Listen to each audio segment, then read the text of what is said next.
Welcome, everyone. Today is October 30th, 2019.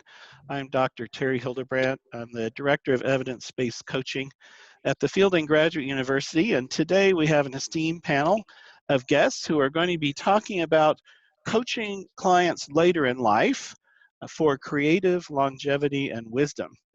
This is a much-awaited panel with a lot of interest.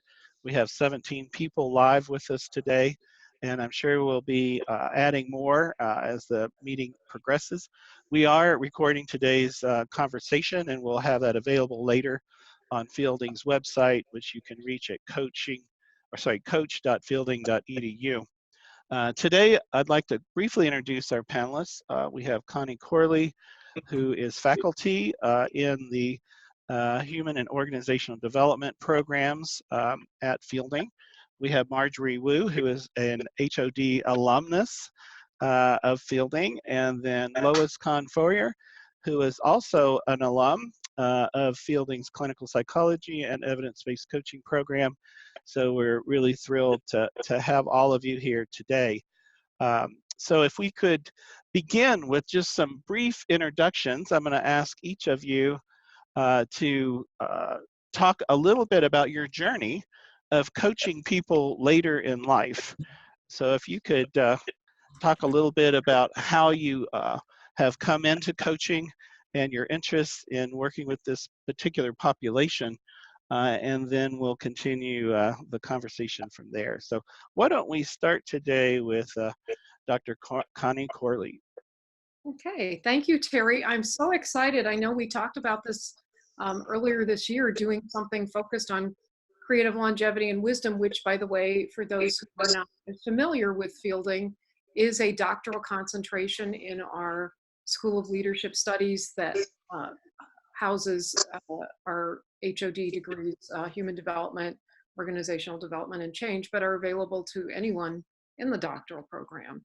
And I would say that my journey into the coaching domain of creative longevity and wisdom comes from two different angles. One is work that I've done and actually just went off the board about 10 days ago from a lifelong learning program board at California State University, Los Angeles. I'm an emeriti faculty there, but at the time I was the associate director of research at what was then the Roybal Institute of Applied Gerontology. And the basis of that program was a model that I created called 4A into aging. And the 4As are affiliation, activity, awareness, and attitude. And then that developed into an article that was published both in an earlier version in the evidence-based coaching book that Lenny Wildflower and Diane Brennan co-edited, and more recently for certified senior advisors, and how I've used this model and now expanding with the assistance of soon-to-be PhD Teresa Southam, who just presented her dissertation research this month and will be awarded her doctorate very soon. And we expanded that to include a fifth A, and that A is actualization. And I just want to, if I can share my screen briefly, Terry? Yes. Show this model.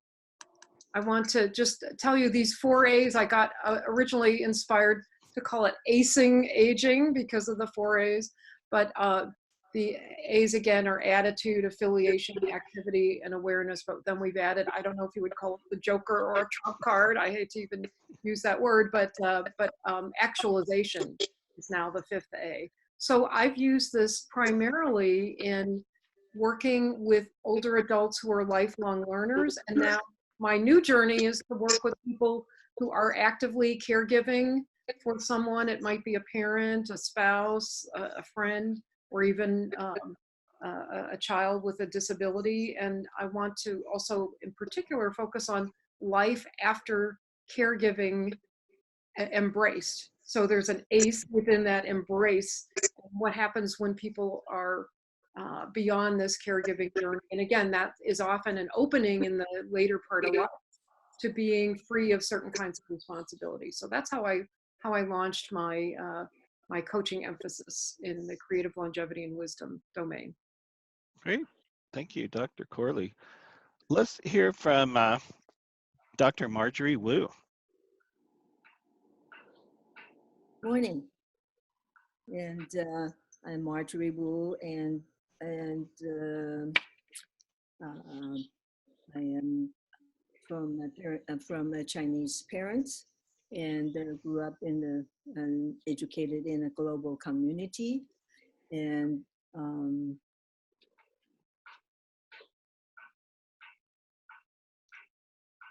I'm female and over 40. So in terms of coming in contact with this topic, actually while I was in fielding a PhD program, 2010, I think I first encountered and met Connie and also taken her class. At the time, my focus was in leadership and executive coaching, working with many young talents in Asia and China. So that seemed to be a little further away. And life does have its own way of changing. So that really coaching seniors was not my mainstream. And until a year ago, and when my husband, when we were in Asia, my husband was diagnosed with cancer, and then the life take a major turn, and we made a decision, packed, and left for Texas in 2 weeks, and checked into MD Anderson, and for the past year, we have been in and out of this community that at times excruciating, and but in retrospect was very meaningful. And along the way, it had challenged my self identity and self-image and life directions. So with that, and along the way, I also interact with 5 different people in the medical and the caretaking community, along with patients themselves. That it has really an eye-opener for me, that what it is happening in the real world, and as well as future possibilities. So for me today is to learn and to share with what my experience and some of the observation and in among different genders, what our needs are, what our aspirations are, and some of the beautiful resilience and turning into inspiration for us all. Great. Thank you. Thank you, Dr. Wu. So let's hear from Dr. Lois Kahn-Foyer. Good morning, Terry. Well, I got my PhD in clinical psychology from Fielding in 1995, and I had myself a traumatic brain injury in 2002. And at that point, I realized that coaching was the fastest growing field in mental health, and here I was with my PhD in psychology. So at that time, Lenny Wildflower was head of EBC, and I contacted her and I explained I would like to do the EBC program, but I didn't honestly know if I could learn. I loved Lenny's response, which was, let's try it and find out. So I was a member of the FOST cohort evidence-based coaching group, and I finished that program in 2007. As part of that program, I was instructed that I had to do live coaching. Good grief, Charlie Brown, I thought to myself. So I contacted the Palm Springs Stroke Recovery Center, which is now the Palm Springs Neurovitality Center. And I did a coaching group with them on a regular basis twice a week. Their average client age was 68. I also saw those clients for a fee outside of that facility. I met with them in their homes, and I invited them to include in their coaching session anyone that was interested in what was going on in the coaching session. And then my niche developed for not only coaching people later in life, because after all, I myself am 76, but also I found that if I included, with their permission, everyone else in the home, that became a more robust coaching session. So my niche became coaching people with unexpected life interruptions in later life. Great, excellent. Well, thank you so much. I think you're a good example of how cross-disciplinary fielding can be in all of our programs, and we really encourage folks from the different programs to join EBC, and we are a very inclusive community. So thank you for being here with us today. And thank you all for your introductions. We're all coming from different places around this topic, but there's clearly a lot of interest. We now have 23 people on the call, which is a great turnout for a webinar like this on a Wednesday morning. And we also have the second question is, how have you seen coaching support people later in life to stimulate creative longevity and wisdom? And let's hear first from Dr. Corley. And you're on mute, Connie, so.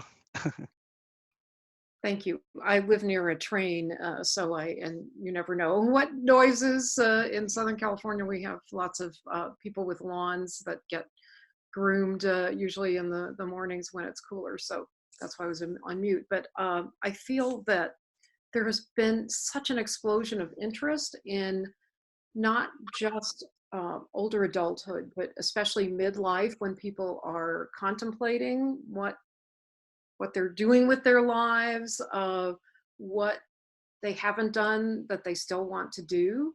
And I believe that in particular, one of my mentors, the late Gene Cohen, he was a psychiatrist and the first director of the National Institute on Mental Health Aging Division. And he noticed that a lot of folk art in particular tended to flourish among people in their later years.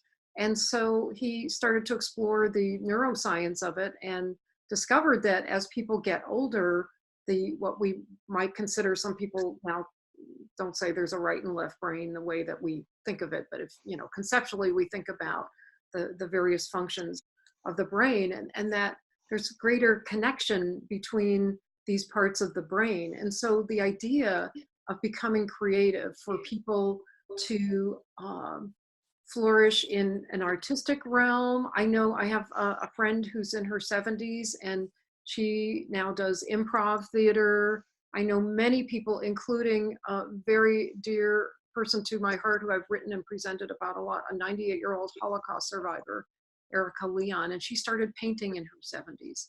So it doesn't necessarily have to be something creative in the sense of the arts, but the largest group of new entrepreneurs are people in their 50s.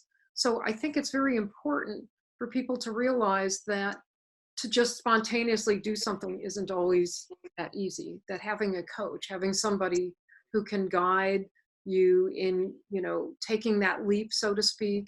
And especially also some people become entrepreneurial with their art and they want to be able to sell it online and so on. And there's, a lot of ways to go about doing these things. And I think that that's where there's a lot of movement now, as well as people doing philanthropic work in their later years. Mark Friedman, who founded Encore, if you Google Encore, ENCORE.org, you'll see lots of examples. And his latest book, which I don't have the name of, really addresses especially intergenerational realm. So I think there's a great deal of interest and possibility in this field. Great, thank you. So Marjorie, how have you seen coaching support people later in life for creative longevity and wisdom? This is an excellent question I've been exploring, because the folks that I work with in Asia, by and large, they're about 8 to 10 years younger in the business environment and their position in life. and or culturally, they tend to think by the time if they can achieve everything they have achieved, so they can retire at 40. That was the notion. And as life goes on, they themselves are in the 40s and 50s, as Connie mentioned earlier. Really, they begin to wonder if, and examine whether that notion is correct or applicable even to them today.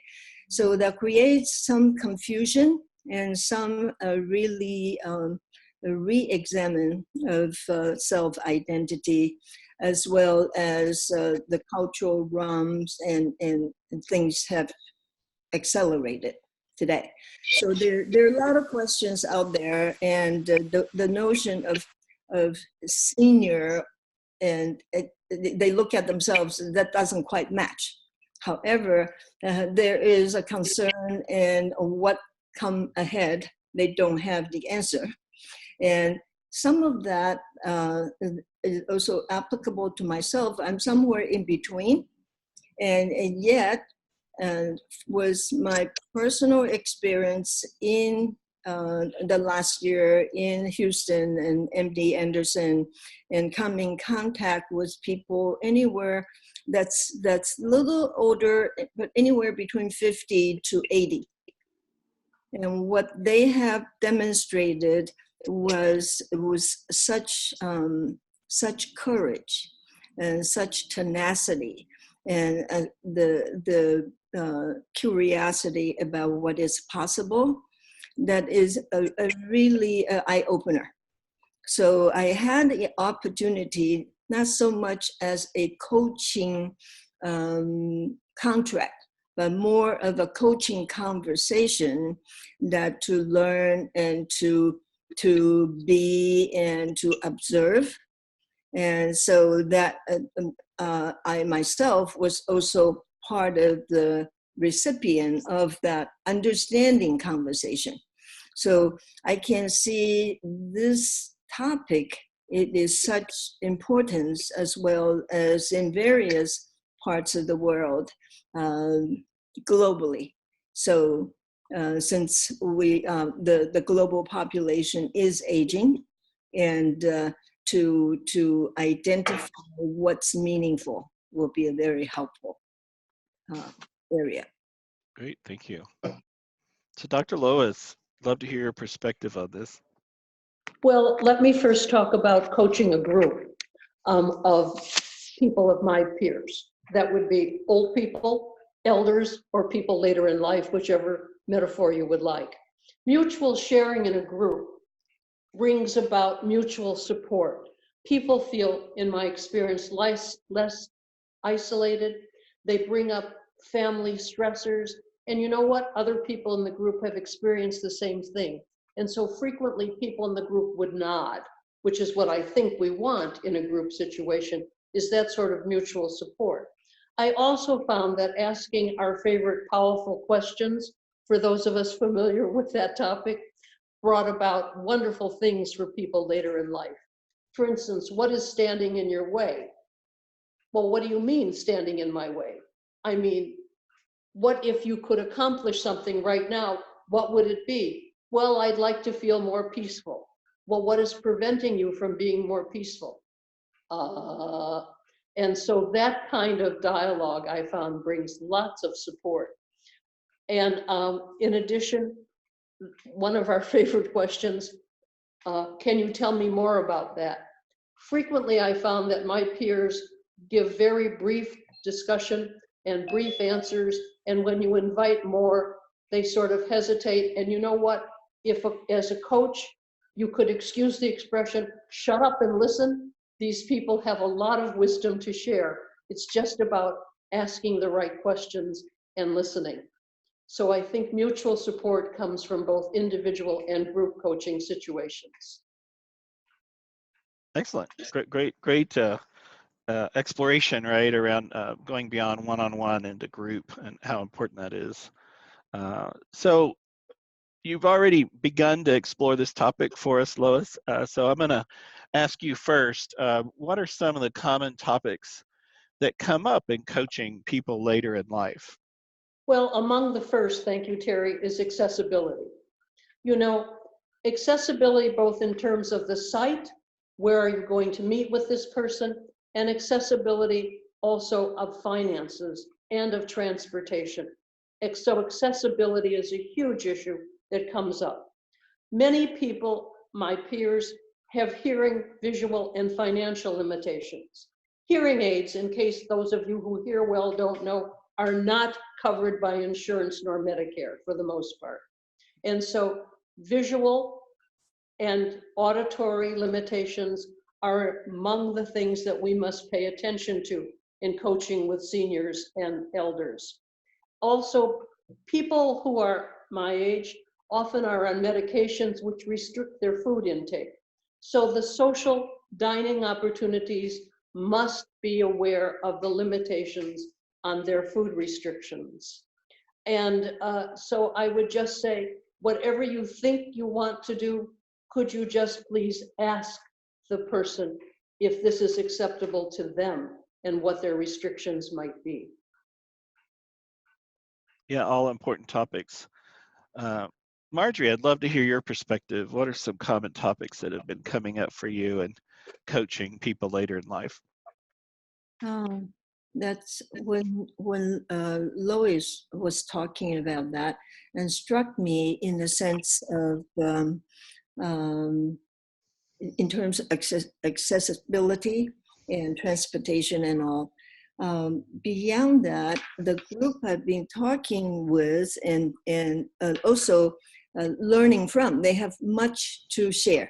They have much to learn, to teach as well, in the sense of their life experience. And yet at the times that field, they couldn't find it. It kind of hidden somewhere from them.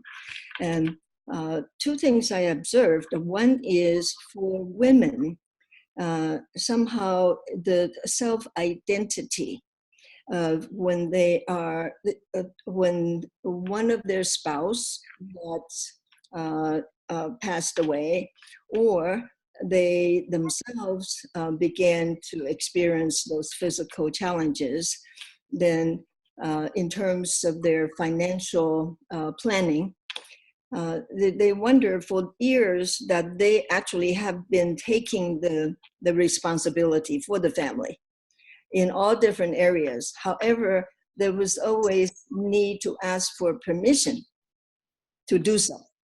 And now all of a sudden the permission is no longer there. They had to step up to the so-called the leadership they have always been doing. So they tend to, it's an internal struggle. They say, well, is this what my role is supposed to be? Or how should I really behave going forward? And really more of internal adjustment of aligning their self-image versus what they actually capable and competent of doing. And then in the two men I come in contact and learn from, was they were the really alpha male executive type, and they're very much headstrong and always determined what they know where they're going, what they need to do, and so forth. Then life take a different turn, and all of a sudden they don't quite know what to do or understanding what their body needs below the neck. Literally, they do not, if you ask how do they feel, where does it hurt, they cannot tell you. They cannot articulate. And one man in particular, that was the love of his family, he actually gone through the transformation and knowing now he's able to say, okay, this hurts and that I'm not comfortable.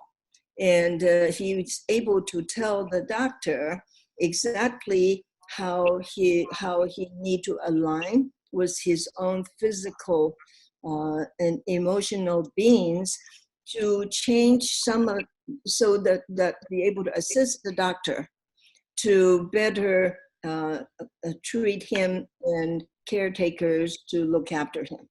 So those are the two men are really also in contrary to what we understand, really that they don't know how their body function and how they feel, and in life going forward, and without total control. Well, thank you. All really important, critical elements for people potentially at even any time of life, potentially. So love to hear from Connie. What topics have been coming up for you? Yes, well, I think building in some respects on what Marjorie and Lois have said, for a lot of people, there's fear as people get older, and I'll use myself as an example. My mother died and we had brain autopsy. She definitively had Alzheimer's disease. And so I encourage people, rather than living in fear of something that has no cure, no known way of prevention, and even diagnosis is technically still autopsy is the only definitive diagnosis. So I encourage people to take a leap and do things like get involved in advocacy, which I've done multiple years on Capitol Hill in Washington. And also I'm in a brain health study.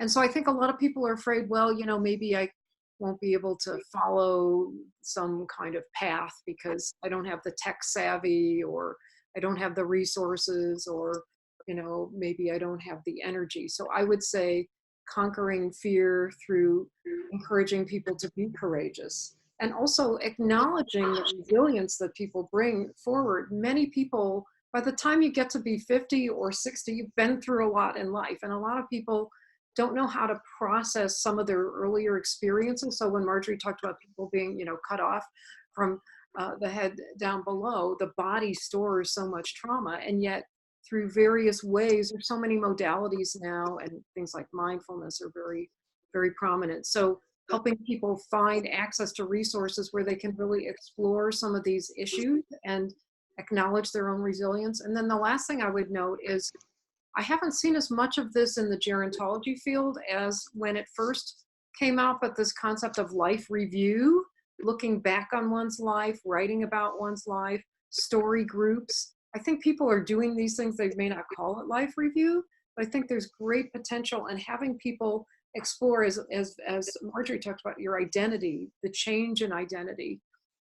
And one of our fellow members of the coaching community told me recently that after retirement, which is another topic, and a lot of people say there's no such thing anymore, people aren't retiring or whatever, but when there's a change in one's job, leaving a job or career path in a later time of life, it really opens up to finding the true self. And so I think this idea, as I talked about the 4A at the beginning, the attitude, affiliation, activity, and awareness, with the sense of actualization, bringing it all together. I think there's so many avenues to explore in this arena. Great, thank you. We also have someone who's posted a question, which I think now might be a good time to address it. And, you know, even though today's topic is primarily about creative longevity and wisdom, as we all know, part of life is also the end of life. And the question was, how might coaching support people in working through issues of death and their relationship with death and dying? Anyone have any thoughts about that? Yeah. Well, Terry, I'll just jump right in. Because for me, I was familiar with the Erickson stages of life, but not the adult developmental stages of life. And I think bringing that paradigm forward helps frame aging and grieving. And as one of my co-responders mentioned, having a memoir, sitting with people and having them reflect on their lives, even in their later years especially, can be very helpful. Again, I believe group coaching can be very successful with grieving, as people will be in different stages of grieving, And I think that the group can be very supportive of that. So I fully support coaching, especially in a group setting for grieving.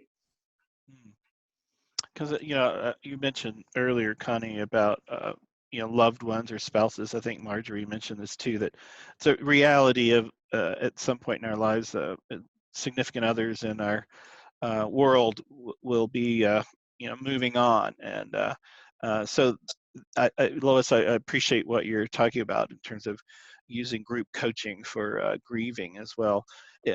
Any other thoughts from the panel on this subject? Yes, I wanted to mention I've done retreats with Ram Dass, those of you who remember Be Here Now, the progenitor of that phrase, and his seminal book published in many languages and millions of copies. His latest book with Mirabai Bush is called Walking Each Other Home, and I think the subtitle is Reflections on Living and Loving and Dying. And so looking at people who have lived very long lives and are coming to terms with the reality that that life is finite, which the Buddhists will tell us, life is always about preparing for death. But I think, especially in Western cultures, we tend to avoid and find it aversive to talk about dying. But even our own Fielding colleague, Emerita Professor Judy Stevens-Long, has written Living Well, Dying Well. I think that there's a lot more interest in this and a lot more openness to this arena, and I think it's great that this came up. Okay, thank you. Like to build on what Lois and Connie has talking about. People are in different stages of life and different stages of consciousness in terms of death, and so for the younger generation that around me, they began surprisingly that there's the groups in their mid-40s onward that begin to think about doing their retirement planning and or establishing will or estate planning and so forth. And through that conversation and some of the acceptance and realization, what came up was really the will to choose. To say whether, because of this, do I or my family want to spend everything we saved for the retirement, for the education for the children, just to keeping me alive, and or with all the research shows what are the probabilities, does that always applicable to me? And they come to a better place in that be able to choose and without regret to say, okay, if this happens, I would like to will to my family to pull the plug. Or if between the choice of a continuous treatment where there's very little life quality of life, versus taking a trip to somewhere I always wanted to go to do something I always wanted to do, and they make that choice with no regret and no fear. So that was a real, really something struck me, both between the patient or and their families. And they're in much better place with acceptance rather than fear. Wonderful, thank you. So our next question is, what are the best ways a person later in life can work with a coach? And I'm going to start with Lois. I know you've been promoting group coaching, but what advice might you give to someone who would like to work with a coach? Well, we're speaking of people later in life. So my first advice, if you'll forgive me, would be a preamble. Many of us in later life have seen physicians, nutritionists, physical therapists, dietitians, and other professionals. So I encourage anyone who wants to work with those of us in later life to begin with a preamble. What is it that a coach does? What are my expectations for our coaching sessions? How do I differ from everybody else you have seen? And I think that that becomes then a joy for the person who we used to call a coachee. I don't know that that word is still used, Terry, but asking about their enjoyment, what is pleasant in their lives, to begin a coaching session that is different from the physician, the mental health therapist, the nutritionist, and to remember always, in my opinion, coaching is not driven by the coach, it is driven by the client. So what is it that this coachee would like to accomplish in this session with me? And as Marjorie and Connie have said, it will take a while for this person to begin to form their answer. Be patient, shut up, and wait. You will get a response. Some great advice. Thank you for that. Marjorie, I see you nodding your head. Would you like to add some additional thoughts here? Oh, and you're on mute, Marjorie.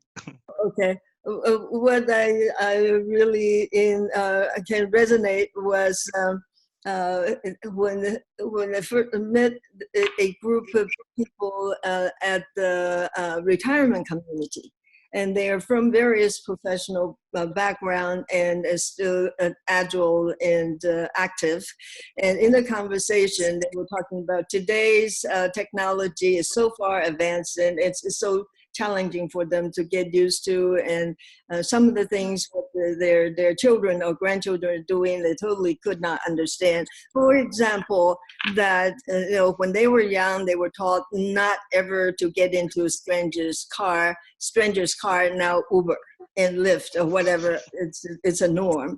And they would say, well, never let strangers stay in your home. And guess what? Airbnb, and they're renting for counselors and so forth.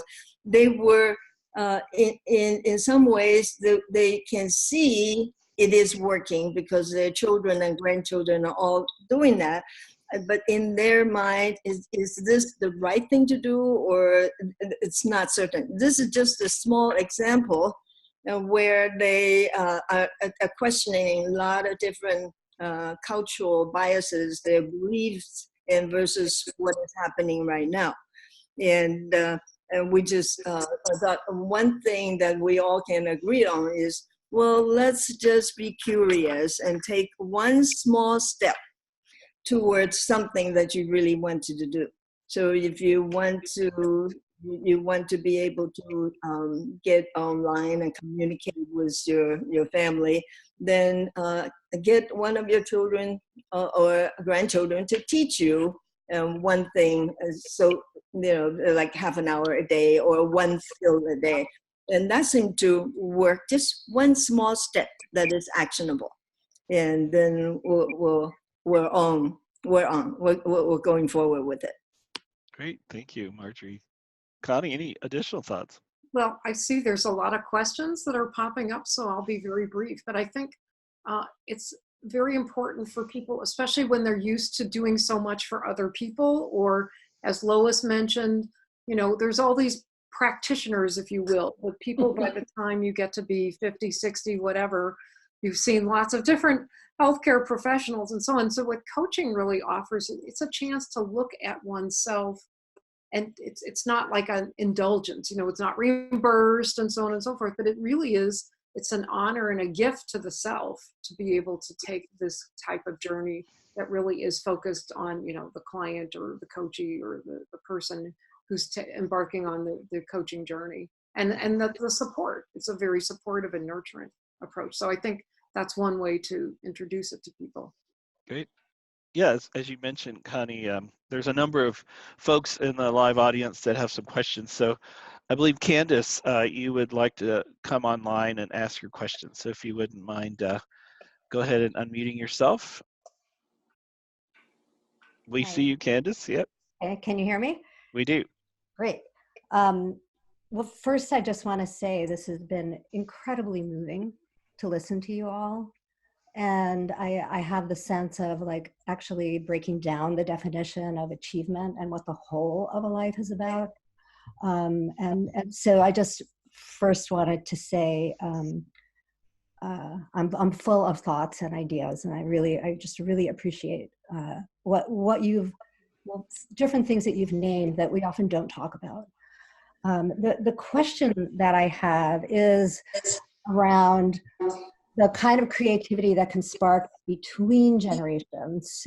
So it's not, you're not only amongst the older generation, but there's a certain relevance you continue to hold because you're also connecting with younger generations. And I'm wondering if anyone has thought about it, done any intergenerational work. I'll mute again. Great, thank you, Candace. Lois, it looks like you have a... Well, because I meet with my folks in their own home and have them, with their permission, invite whomever else listens and lives in the home, we do a lot of intergenerational work, which in my other field we used to call family therapy, if you'll forgive me. So yes, intergenerational work can be very significant. Often one of the comments I hear is, I didn't know you felt that way. Why didn't you say something? Well, I didn't want to offend you. Well, how can you offend me if I don't know? So intergenerational work is very significant in coaching. And writing memoirs is wonderful. If people have difficulty writing, they can use a tape recorder. They still make those, you know. And you can help them use speech on the various devices that you may have around. But intergenerational work with elders is very significant indeed. It's a wonderful question. Great, thank you. There's a similar question here from Lisa, which, Lisa, if you'd like to come online, I think we can ask your question at the same time and also address it.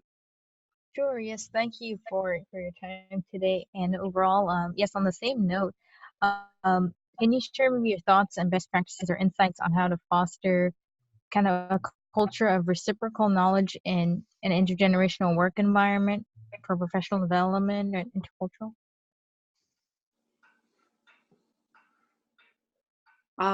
I'd like to start with that one. So I wanted to indirectly quote one of my colleagues and mentors, Dr. Harry, who's known as Rick Moody.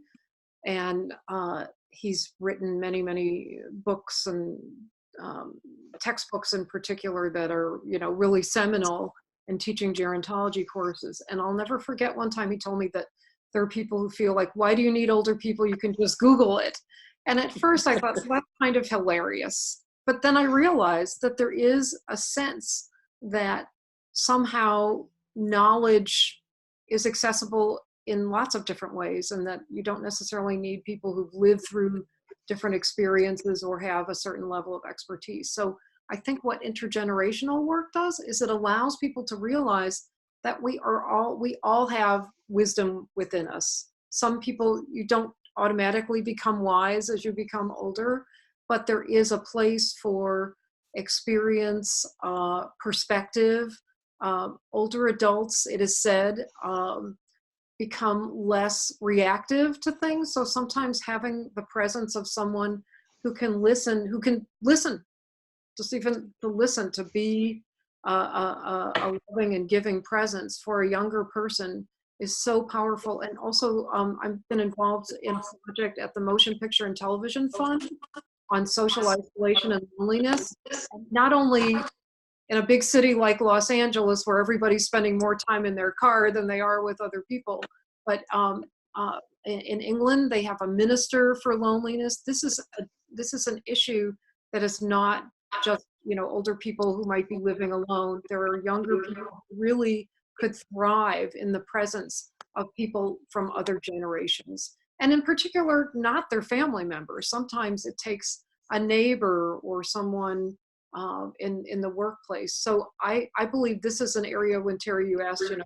New Horizons, and Lisa, I'm glad that you asked the question, because I believe there's great potential here for coaching in particular. Okay, great. Marjorie, anything you'd like to add?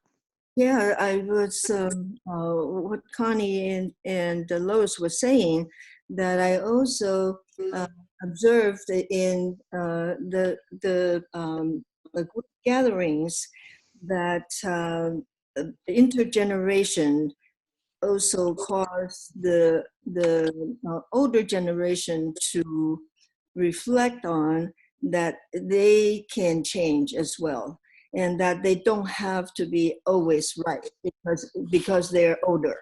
That is not the passport to be always right. At the same time, that they really don't need to be in control at all costs. Even the cost would be the children will leave and never want to see them again.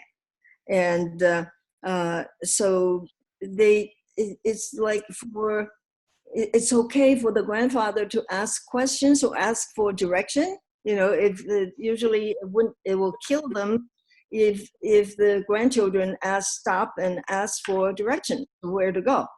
And it's really let go some of the ego that we hold dear as we're getting older and feel like we need to be wiser.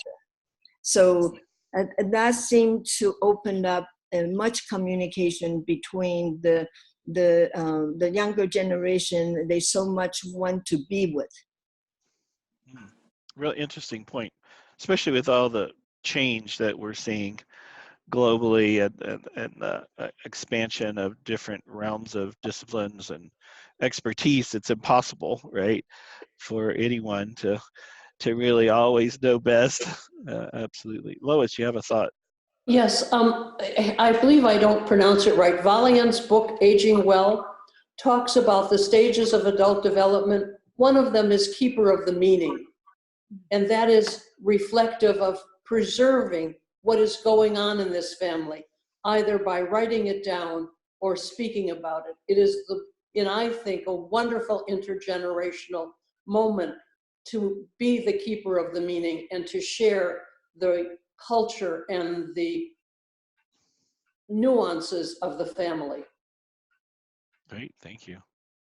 So I'm going to take us a slightly different direction, which is more in line with our final question for today. And Nancy, you have a question. Would you like to come online, or I can read it for you? Do you have a preference?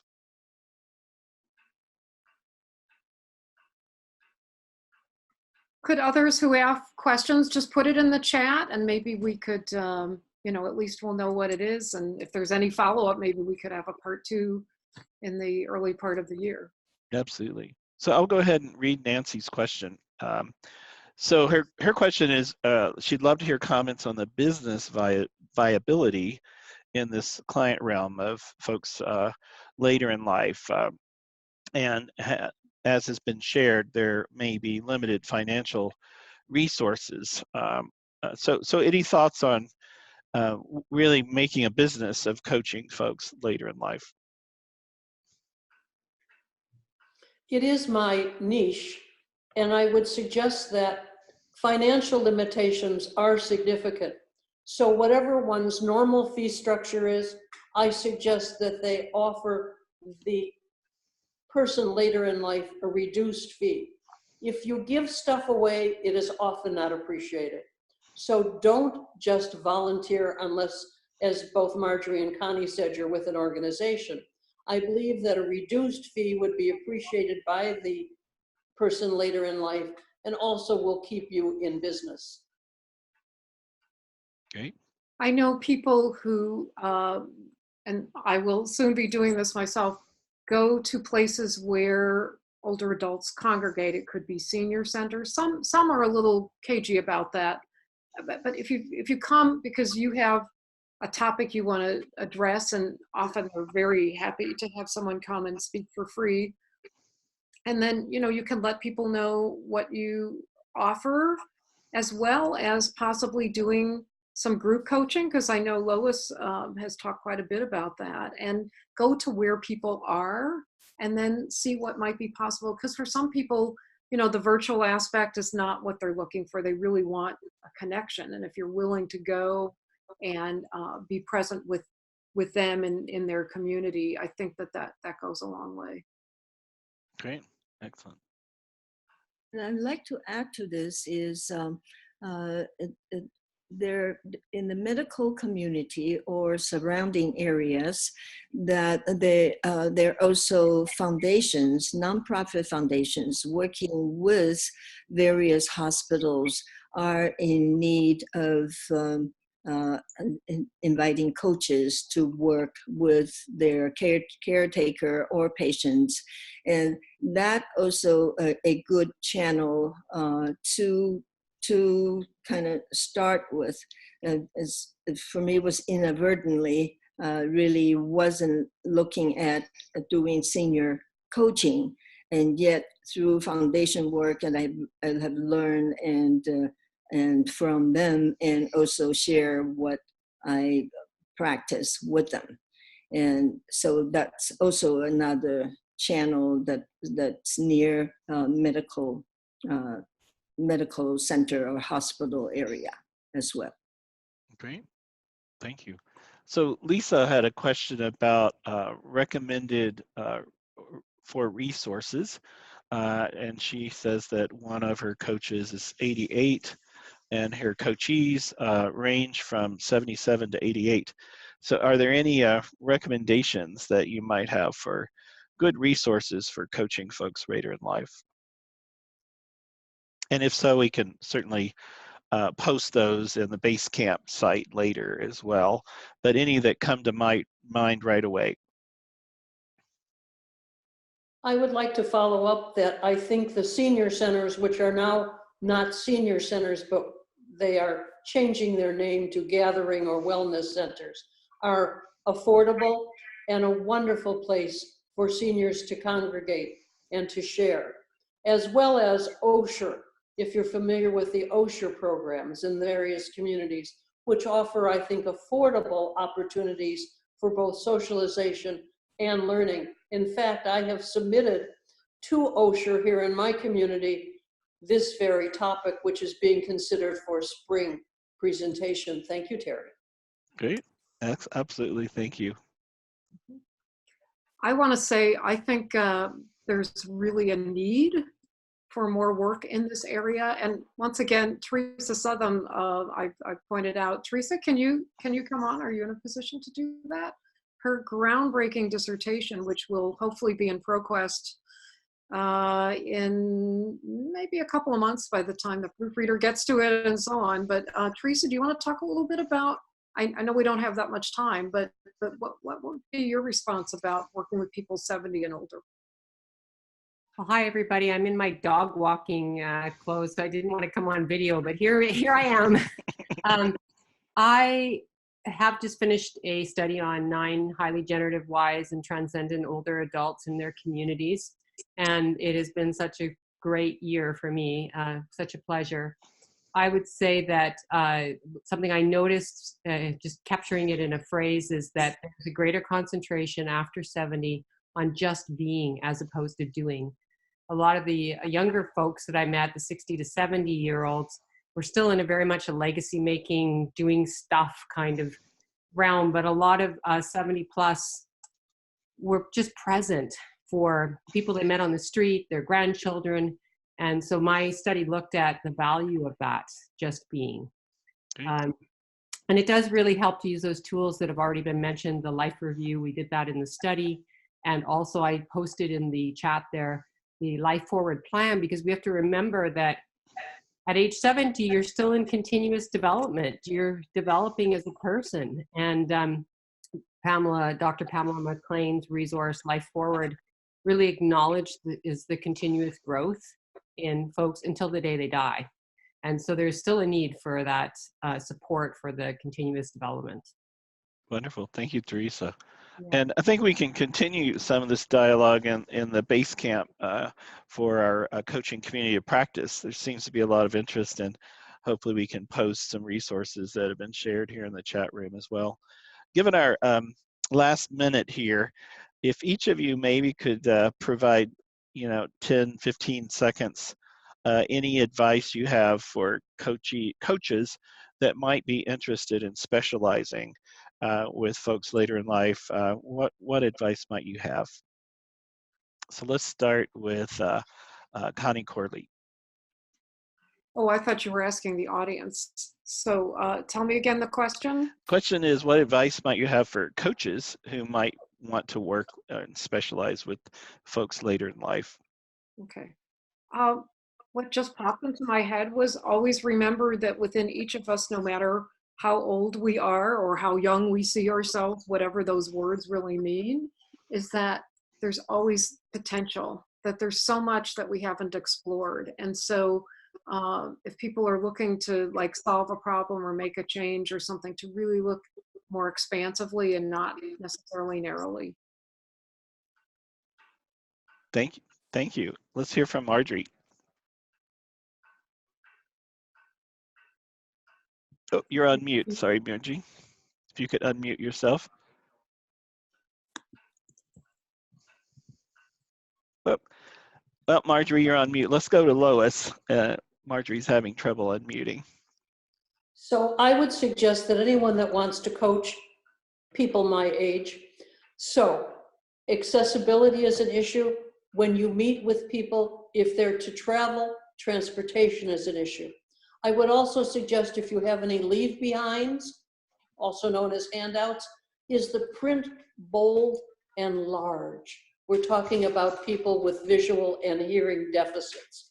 And schedule your time accordingly. You cannot rush. I encourage you not to rush the people later in life. Have time between appointments. Listen to the conclusion of each person's sentence and take away the wisdom that they will sprinkle on you. Wonderful. Thank you. Marjorie, you can close out our meeting today. Great. Okay. I would say age is just a number. So our attitude towards life and towards ourselves, it actually determines everything. Thank you. Wonderful. Well, I really want to thank all of you for coming online today and being part of this esteemed panel. And I also want to invite all of you who are listening to this recording or are live with us today to join our coaching community of practice, where you can stay in touch with Fielding and hear about up and coming events. And the easy way to reach us is ccop.fielding.edu. Again, that's ccop.fielding.edu. And at the bottom, you'll see a subscribe button, and then we will add you to the Basecamp, where we'll be continuing this dialogue. I also just want to let everyone know we will be having our annual conference May 7th through 9th, 2020 in Santa Barbara, California at the Hyatt Centric Hotel. So if you'd like to find out more information about our conference, the easy way to get there is go to coach.fielding.edu. Again, that's coach.fielding.edu, and click on EBC Conference. We also have a blog. Our blog lists all of our upcoming webinars. Our next webinar will be coming on November 16th, and this is with Dr. Akasha on walking into our selves pilgrimage as a model for developmental coaching, followed fairly quickly by a coaching in the legal profession. We'll be doing another professional series webinar with 3 attorneys that are also certified coaches or coaches in training that work at that intersection of the legal profession and coaching.